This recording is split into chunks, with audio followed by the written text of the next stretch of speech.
Hello guys! Welcome to another vlog.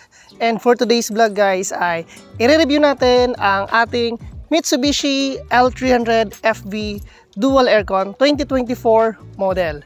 So tara, i-review natin kung ano ang meron, kung ano ang nabago dito sa bagong L300. So let's go! Okay, simulan natin guys ang review sa susi sa key ni Mitsubishi L300. So basically, dalawang susi siya, isang susi para sa cab and isang susi para sa kanyang FV body. So tara, simulan natin itong front ni Mitsubishi L300. So nothing fancy naman, napaka-typical lang na workhorse, napaka-typical lang na sasakyan itong si L300. So dito sa taas, meron ka makikita na antena. So ito yung sa radio antena, dalawang wiper, and ito meron siyang washer dito, and then halogen yung both headlights niya. Meron ding dalawang fog lamps, and of course signal light dito, signal light din dito sa baba. So guys, ito lang kasi yung na-observe ko after kong magamit si Mitsubishi L300. Ang kanyang ilaw, since halogen pa nga siya, is medyo kulang. Kaya nagpalagay na lang ako ng additional. So ito, aftermarket na po ito. Nagpalagay na lang ako ng additional na LED fog lamps para makompensate yung kakulangan ng ilaw ni Mitsubishi L300. So para sa akin lang kasi hindi siya ganun kaliwanag. So ayan, ito na yung buong front ni Mitsubishi L300. So pangalawang na-observe ko rin po regarding din dito sa ilaw guys. So ito kasing design ni ilaw ni Mitsubishi L300, nung una, yung stock niya, parang ang taas.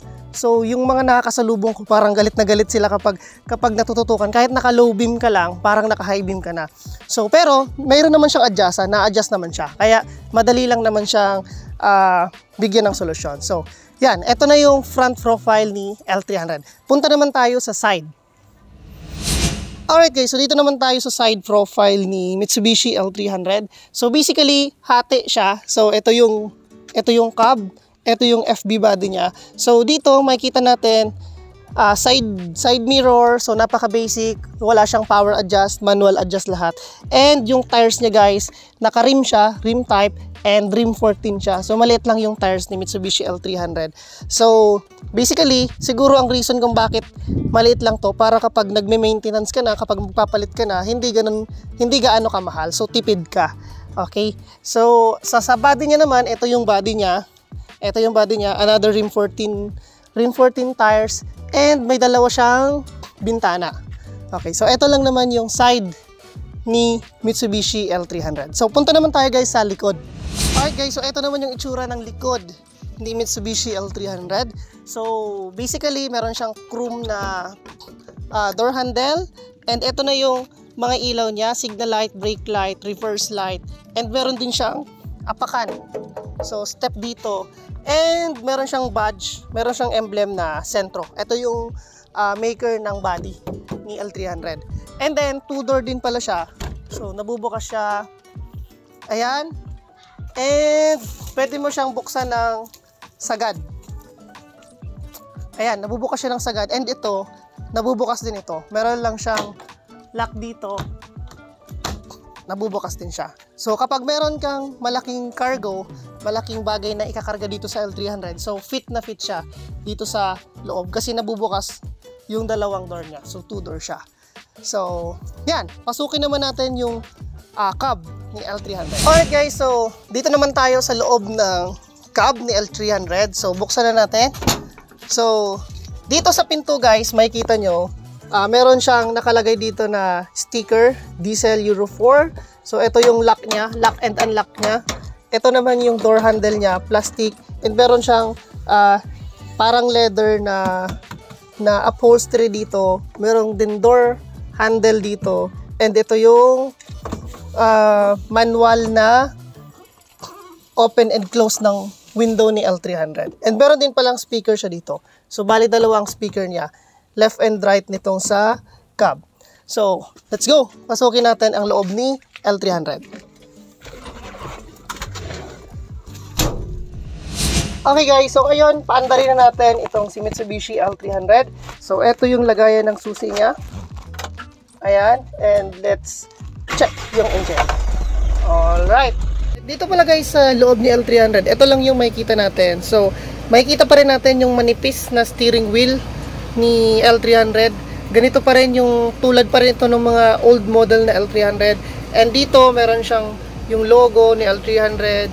And ito yung dalawang switch ng busina niya. So, ito yung busina niya. So, yung busina niya, hindi na to yung stock niya. Pinalitan ko na to kasi yung stock niya is sobrang hina ng stock niya. Parang nakamotor ka lang. So, pinalitan ko na to ng Bosch Europa na busina. And then, dito sa side guys, ayan, meron tayong another na aircon vent dito. Aircon vent. Ito naman, ito yung instrument panel niya.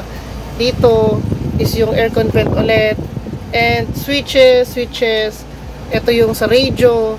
And then dito meron kang pwedeng lagyan. So ayan, so pwede mong lagyan ng ito, tulad nito, alcohol, mouthwash. And then ito, meron kang maliit na ashtray to. Pero syempre, kung mga konting abubot, yan ang ilalagay mo. And may kasama pala guys si L300 na cigarette. Parang yung pag sa cigarette.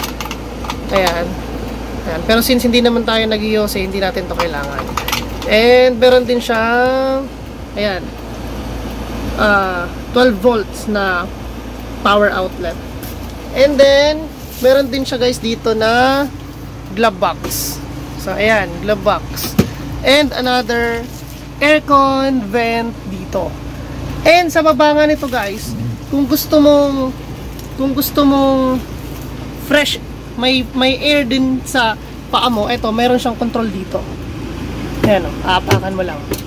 Ayan, meron siyang control dito. And na-remain pa rin guys yung lumang design ni L300 na kung gusto mo ng fresh air, so bubuksan mo lang ito. Ayan fresh air yan. Galing yan sa labas. Okay. So, yan lang naman ang mga nandito sa loob ni L3. And ito yung kakaiba kay L300 kasi yung cambio niya guys, yung shifter niya, nandito. Ito yung cambio, ito rin yung handbrake niya, and yung mga basic lang na controls. So, yan lang. Ang nabago lang dito kay L300 guys is yung dashboard niya, yung instrument panel niya rito. Medyo nabago lang siya compared dun sa lumang L300. Pero yung the rest ng itsura nito, kapareho pa rin ng mga old model na Mitsubishi L300. So, ngayon guys, puntahan naman natin guys ang likod. So, doon naman tayo sa likod. Let's go! So, ngayon guys, dito naman tayo sa loob nitong body ni L300. So, tara, pasukin natin.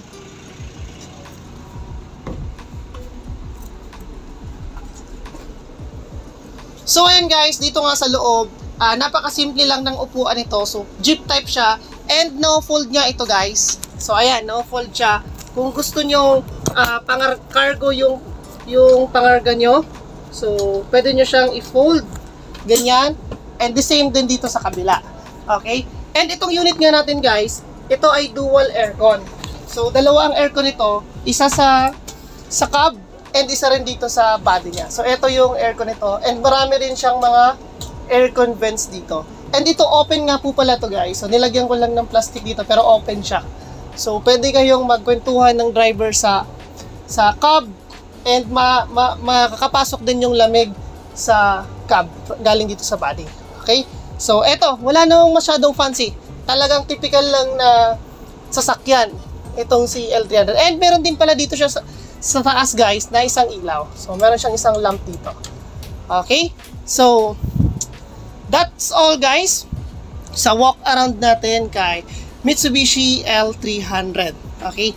So, yan. Ito lang. Ganun lang kasimple si Mitsubishi L300. So, that's all guys. Thank you so much and bye-bye and God bless. Let's go!